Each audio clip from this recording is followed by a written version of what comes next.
আসসালামু আলাইকুম আমার প্রিয় ভাই ও বোনেরা, আপনারা সবাই কেমন আছেন? আশা করি সবাই ভালো আছেন। আমিও ভালো আছি আলহামদুলিল্লাহ। প্রতিদিনের মতো নতুন দিনে নতুন একটা ভিডিও নিয়ে আপনাদের মাঝে হাজির হলাম। তা আল্লাহ পাক যখন যে অবস্থায় রাখুক না কেন, আল্লাহর দরবারে লাখ লাখ শুকরিয়া আলহামদুলিল্লাহ। তো আমার নাস্তা খাওয়া শেষ। মেয়ের জন্য একটা পরোটা ভেজে নিতেছি আর ডিম পোস্ট করে দিতেছি। ও রুটি খেতে পারে না, কিন্তু আমি ভুলে গেছিলাম যে ওর জন্য পরোটা ভাজতে হবে। আর ও সচরাচর সকালে নাস্তা খুব কম খায়। বাসায় থাকলে যেদিন ভার্সিটিতে যায় সেদিন নাস্তা খায়। এই জন্য আমি আর পরোটার জন্য রুটিটা রাখি নাই। তা আজকে যে নাস্তার সময় উঠে পড়বে বা নাস্তা করবে বুঝতে পারি নাই। তারপরে যে রুটিটাই আমি একটু ভেজে দিতেছি। তা আসলে আল্লাহ যখন যারে যে অবস্থায় রাখুক না কেন, আল্লাহর দরবারে লাখ লাখ শুকরিয়া আদায় করতে হবে। কারণ কখন কার কি হবে কেউ বলতে পারে না। তো রুটি সেকার পরে যে দুপুরে রান্নার জন্য চলে আসলাম। তো এখানে আমি মাছ ভেজে নিতেছি। তো আমি যখন রান্নাটা করতেছি তখন কিন্তু একটু সুস্থই ছিলাম। আর এখন যখন বয়স দিতেছি তখন কিন্তু আমি বসে বয়সটাও দিতে পারতেছি না।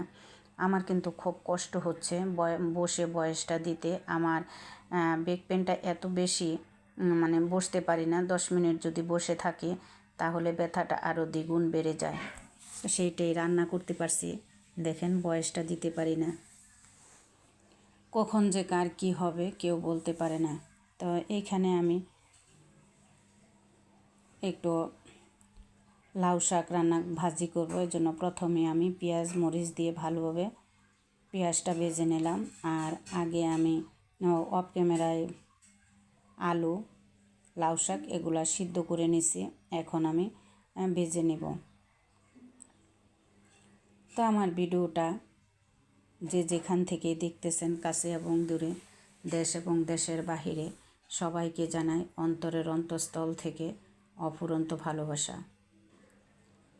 আমার ভিডিওটা দেখতে দেখতে যারা এই পর্যন্ত চলে আসছেন তাদের প্রতি ছোট্ট একটা রিকোয়েস্ট, প্লিজ আমার ভিডিওটাতে একটা লাইক দিয়ে ভিডিওর বাকিটা সময় আমার সঙ্গেই থাকুন। আশা করি ভালো লাগবে। আজ হয়তো ভালো লাগে না, কাল হয়তো ভালো লাগতেও পারে। কখন কার কোন কাজ দেখে ভালো লাগে কেউ বলতে পারে না। তো শাক ভাজির পরে আমি ডাউল রান্না করে নিব। অফ ক্যামেরায় ডাউল রান্না করে নিছে, এখন ডাউল বাগার দিব। তো আমি পেঁয়াজ দিয়ে বাগার দিই, রসুন দিয়ে বাগার দিয়ে আগে খাইতাম। এখন রসুন দিয়ে বাগার দিই না। আমার মেয়েটার রসুনে অ্যালার্জি, ডাক্তারে পরীক্ষা করে দেখছেন। তারপর থেকে এখন আমি আর রসুনের বাগার দিয়ে খাই না। এখন আমি পেঁয়াজ দিয়ে বাগার দিয়ে খাই। তো এই দিনে টমেটো দিয়ে ডাউলটা কিন্তু সেই লাগে, আমার কাছে তো খুবই ভালো লাগে। আমার ঘরে সবাই পছন্দ করে। আমি, আমার মেয়ে, হাজব্যান্ড সবাই কিন্তু ডাউল দিয়ে মানে টমেটো দিয়ে ডাউলটা খুব পছন্দ করে। তারপরে এখানে একটু মাছ ভুনা করে নেব। এর জন্য আমি প্রথমেই কাটা পেঁয়াজ দিয়ে লাল করে তারপরে বাটা পেঁয়াজ দিয়ে নিছি। বাটা পেঁয়াজটা আমি ভালো করে ভেজে নেব। পেঁয়াজটা লাল করে ভেজে নিলে পেঁয়াজের কাঁচা গন্ধটা আর থাকে না। আর যদি ভাজা না হয় তাহলে পেঁয়াজের গন্ধটা লাগে, আমার কাছে ভালো লাগে না।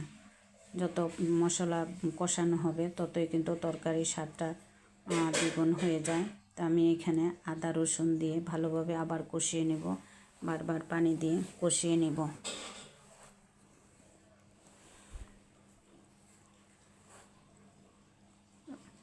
আমার ভিডিওটা যে যেখান থেকে দেখতেছেন, কাছে এবং দূরে, দেশ এবং দেশের বাহিরে, ছোট বড় সবাইকে জানাই অন্তরের অন্তঃস্থল থেকে অফুরন্ত ভালোবাসা। আমার ভিডিওটা দেখে যদি আমার ভিডিওর কোনো অংশে আপনাদের ভালো লেগে যায় আমার কথায় বা কাজে, তাহলে আমার চ্যানেলটা সাবস্ক্রাইব করে পাশে থাকা বেল আইকনটা অন করে দেবেন। তাহলে আমি ভিডিও ছাড়া মাত্রই আপনাদের কাছে পৌঁছায় যাবে। তো আদা রসুন ভালোভাবে কষিয়ে হলুদ মরিচ ধনিয়ার গুঁড়া দিয়ে ভালোভাবে কষিয়ে নিলাম। মশলাটা ভালোভাবে যখন কষে আসছে, তেলটা উপরে ভেসে আসছে, তখন আমি টমেটো দিয়ে দিলাম। তো টমেটোটা দিয়ে ভালোভাবে কষিয়ে টমেটোটা নরম হলে পরে আমি পানি দিয়ে দিব। ঝোল দিয়ে মাছটা দিয়ে দিব। রান্নাটা হয়েছে একটা আর্ট, যে যেভাবে রান্না করে খায় তার কাছে সেভাবেই ভালো লাগে।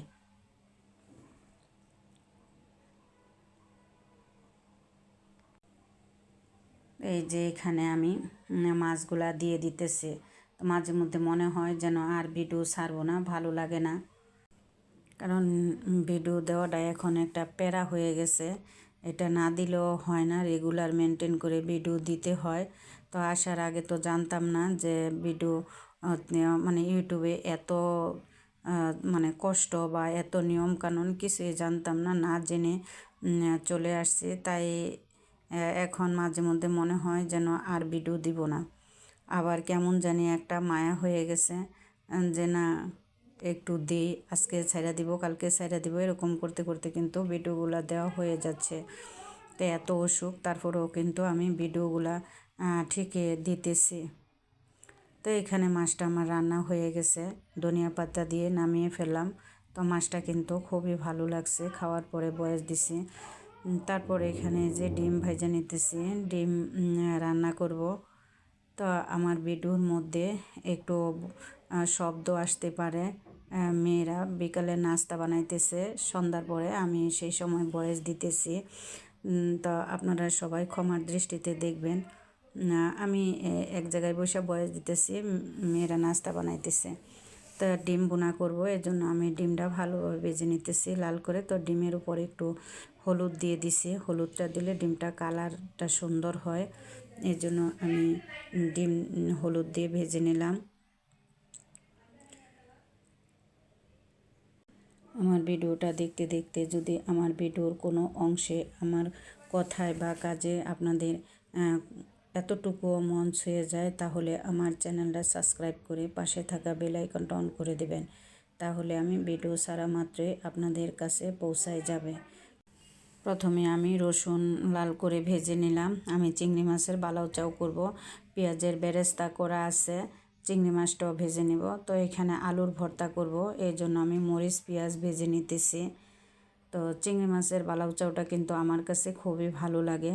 প্রথমে রসুন লাল করে ভেজে নিব, পেঁয়াজ বেরেস্তা আমার আগেই করা আছে, মরিচও ভাজা আছে, ওগুলা দিয়ে আমি চিংড়ি মাছের বালাউ চাউটা করে নিব। আর এই যে পেঁয়াজটা করতেছে, এটা দিয়ে আমি আলুর ভর্তা করব। তো চিংড়ি মাছের বালাউ চাউটা কিন্তু খুবই মজা হয়, খুব স্বাদ লাগে। আমি কিন্তু সব সময় করে খাই, আমার কাছে খুবই ভালো লাগে। যারা খান নাই তারা খেয়ে দেখবেন। তো এই যে চিংড়ি মাছগুলো ভেজে নিতেছি, আমি অল্প অল্প করে ভেজে নিই, কারণ চিংড়ি মাছের বালাউ চাউটা আমি একা খাই, আমার মেয়েরা খায় না, ওদের অ্যালার্জি, এই জন্য আমি অল্প করে ভাজি আর অল্প করে খাই। তো এই চিংড়ি মাছের বালাউ চাউটা যে আজকে করতেছি, এটা কিন্তু আমার অনেক দিন হয়ে যাবে, যেহেতু আমি একা খাই, আমার কাছে খুবই ভালো লাগে। আপনারা যারা খান নাই তারা একবার খেয়ে দেখবেন। তেল দিয়ে চিংড়ি মাছটা আমি লাল করে ভেজে নিতেছি, সেই স্বাদ একবার খাইলে বারবার খেতে মন চাইব। তারপর এখানে আমি যে ডিম বোনা করে নিব, এই জন্য বাটা পেঁয়াজ দিয়ে দিতেছি। বাটা পেঁয়াজ দিয়ে ডিম বোনা করলে ডিমের ঝোলটা ঘন হয়, গাঢ় হয়, খেতেও ভালো লাগে, আবার দেখতেও ভালো লাগে। পেঁয়াজ বাটা দিলে কিন্তু পেঁয়াজটা ভালোভাবে কষিয়ে নিতে হবে, তা না হলে পেঁয়াজের গন্ধ লাগবে। তা আমার আজকের বয়সটা কেমন হয় জানি না, আমার শরীরটা ভালো না, তাই আমি বয়সটা অনেক কষ্ট করে দিচ্ছি। ভিডিও ছাড়তে হবে, এই জন্য যদি না ছাড়লে হয়তো তাহলে কিন্তু আমি বয়সটা দিতাম না আজকে। আমি পেঁয়াজটা ভালো করে লাল করে ভাজা, তারপরে আমি অল্প অল্প করে একটু আদা রসুন দিয়ে নিলাম। আদা রসুন দিয়ে ভালোভাবে কষিয়ে এখানে হলুদ মরিচ ধনিয়ার গুঁড়া দিয়ে ভালোভাবে কষিয়ে নিব। আমি একটু পর পর পানি দিয়ে দিয়ে কিন্তু আমি মশলাটা কষিয়ে নিই। তো এটা কিন্তু কোনো রেসিপি চ্যানেল না, তো সেই জন্য বলি না, যারা আসলে পারেন না নতুন তাদের জন্য বলতেছি। আমার অনেক আপুরাই অনেক সুন্দর সুন্দর রান্না করেন, আমি কিন্তু অনেক আপুদের কাছ থেকে শিখি। আমি কিন্তু তেমন রান্না করতে পারি না, চেষ্টা করি, এখনও অনেক কিছু শিখি আপুদের কাছে, শিখে দেখে তারপরে করি। তো ইউটিউব থেকে কিন্তু অনেক কিছুই শিখেছি। তো যারাই আমার ভিডিওটা দেখবেন প্লিজ টাইনা দেখবেন না। দেখতে হয়তো আমার ভিডিওটা ভালো লাগে না, কাল হয়তো ভালো লাগতেও পারে, কখন কার কোন কাজ দেখে ভালো লাগে কেউ বলতে পারে না। তো আজকে ভয়েস দিতেছি, ভয়েস দেওয়ার সময় আমার অনেক কিছু কেমন জানি খালি ভুল হচ্ছে।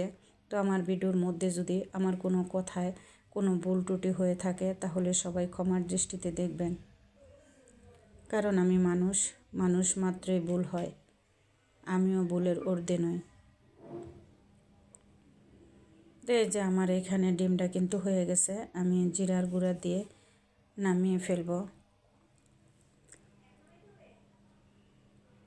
প্লিজ কেউ আমার ভিডিওটা টাইনা দেখবেন না। তো আমার ভিডিওটা আপনারা সাইডে রাইখা দিবেন, করতে হবে না যে বইসা দেখতে হবে না, বড় কমেন্ট করতে হবে না। ভিডিওটা দেখা শেষ হলে ছোট্ট একটা কমেন্ট করে দিবেন, অন করে রেখে দিবেন। তো আমার ভিডিওর নিচে এসে আমার অনেক প্রিয় আপুরা অনেক সুন্দর কমেন্ট করেন। আমার অসুস্থতার জন্য অনেকেই দোয়া করেন যেন তাড়াতাড়ি সুস্থ হয়ে যায়। তাদের প্রতি রইল আমার পক্ষ থেকে অনেক ভালোবাসা ও দোয়া। আপুরা এভাবে আমার পাশে থাকবেন। তো এই যে এখানে দেখেন আমি আলুর ভর্তা বানিয়ে নিতেছি, চিংড়ি মাছের বালাউচাটাও বানিয়ে নিব। তো আলুর ভর্তাটা কিন্তু দারুণ হয়েছে। এইখানে আমি যে দেখেন সে ভাইজা নিলাম যে চিংড়ি মাছগুলো, সেই চিংড়ি মাছ পেঁয়াজের বেরেস্তা আগেই করে রাখছিলাম, আমি করে রাখি, মরিচ ভাইজা রাখি। তো সেই পেঁয়াজ বেরেস্তা রসুন এর বেরেস্তা আর চিংড়ি মাছ একসাথে মাখিয়ে নিতেছি। সেই স্বাদ একবার খাইলে বারবার খেতে মন চাইবে, আপনারা একবার করে দেখবেন। তো আজকের মতো এখানেই বিদায় নিলাম। সবাই ভালো থাকবেন, সুস্থ থাকবেন, নিজের প্রতি খেয়াল রাখবেন। আসসালামু আলাইকুম।